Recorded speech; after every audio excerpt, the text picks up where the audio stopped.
Hello বন্ধুরা, আমি মাম্পি। আমার নতুন একটি রান্নার ভিডিওতে তোমাদের সবাইকে জানাই স্বাগত। আজ নিয়ে চলে এসেছি আলু পোস্ত রেসিপি। এটা অত্যন্ত সাধারণ আর বাঙালিদের খুবই প্রিয় একটি রান্না।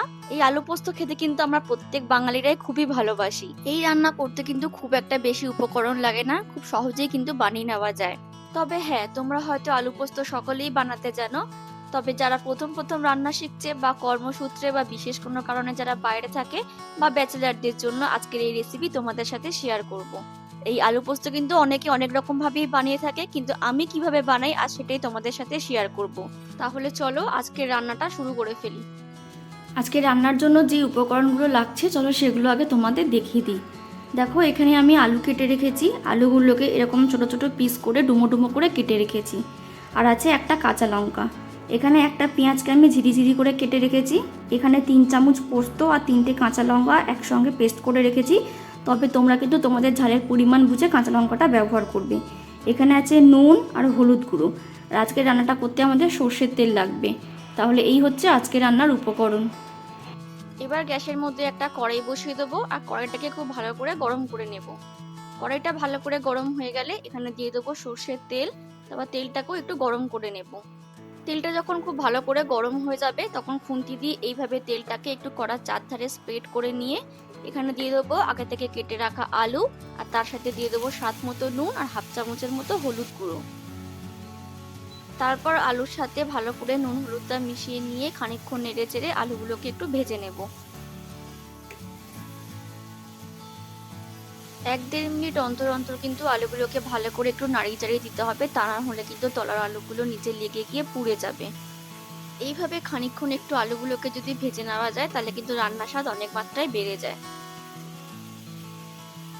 আলুগুলো কিছুক্ষণ ধরে ভেজে নেওয়ার পর যখন আলুর গায়ে এরকম একটা হালকা লালচে রং ধরবে, এবার এখানে দিয়ে দেবো কেটে রাখা পেঁয়াজগুলো। তারপর আলুর সাথে ভালো করে পেঁয়াজ কুচিগুলো মিশিয়ে নিয়ে আরো কিছুক্ষণ একসাথে ভেজে নেব।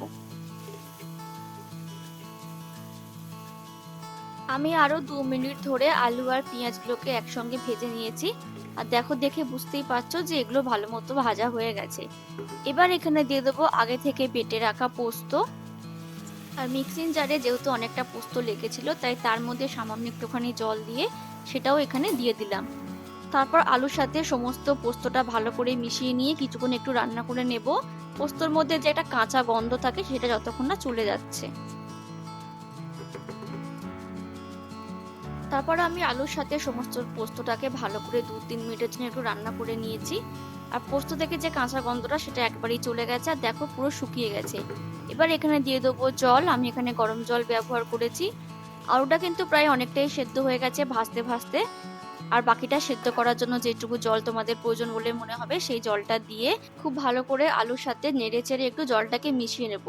আর তারপর এখানে আমি দিয়ে দিয়েছি একটা কাঁচা লঙ্কা মাঝখান থেকে এরকম ফাটিয়ে 2 টুকরো করে। তারপর ঢাকা দিয়ে মিডিয়াম ফ্লেমে 5 মিনিটের জন্য একটু ফুটিয়ে নেব। ফিরে এলাম 5-6 মিনিট পর। এখানে দেখো জলের পরিমাণটা কিন্তু অনেকটাই কমে গেছে, আলুগুলো সেদ্ধ হয়ে গেছে। তারপর এখানে নুনটাকে একটু চেক করে নিতে হবে, যদি নুনের পরিমাণ কম হয় নুনটা এখানে অ্যাড করে দিও। আমার রান্নায় নুন ঠিকঠাকই ছিল তাই আমি আর নুন দিলাম না। আমরা কিন্তু পোস্ত এরকম একটু হালকা হালকা ঝোল ঝোল খাই, এটা ঠান্ডা হলে কিন্তু আরো ঘন হয়ে যাবে। এবার আমরা এটাকে নামিয়ে নেবো এবং নামিয়ে গরম গরম পরিবেশন করব। তাহলে বন্ধুরা, এই ছিল আমার আজকের রান্না আলু পোস্ত রেসিপি। আমি একেবারে ঘরোয়া উপকরণ দিয়ে তৈরি করে ফেলেছি আর একদমই কম সময় লাগে। আলু পোস্ত ভাত দিয়ে খেতে তো ভালো লাগেই, এছাড়াও তোমরা কিন্তু অফিসের লাঞ্চ বক্সের মধ্যে কিন্তু রুটির সাথে নিয়ে নিতে পারো। খেতে কিন্তু একই রকমই ভালো লাগে।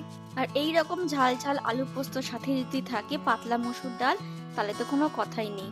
আর এই রকম ডালের রেসিপি পেতে তোমাদের কাছে আমি লিংক শেয়ার করলাম, তোমাদের কাছে দেখার অনুরোধ জানালাম। তাহলে বন্ধুরা, আমার আজকের রান্না আলু পোস্ত রেসিপি তোমাদের সকলের কেমন লাগলো প্লিজ কমেন্ট করে জানিও।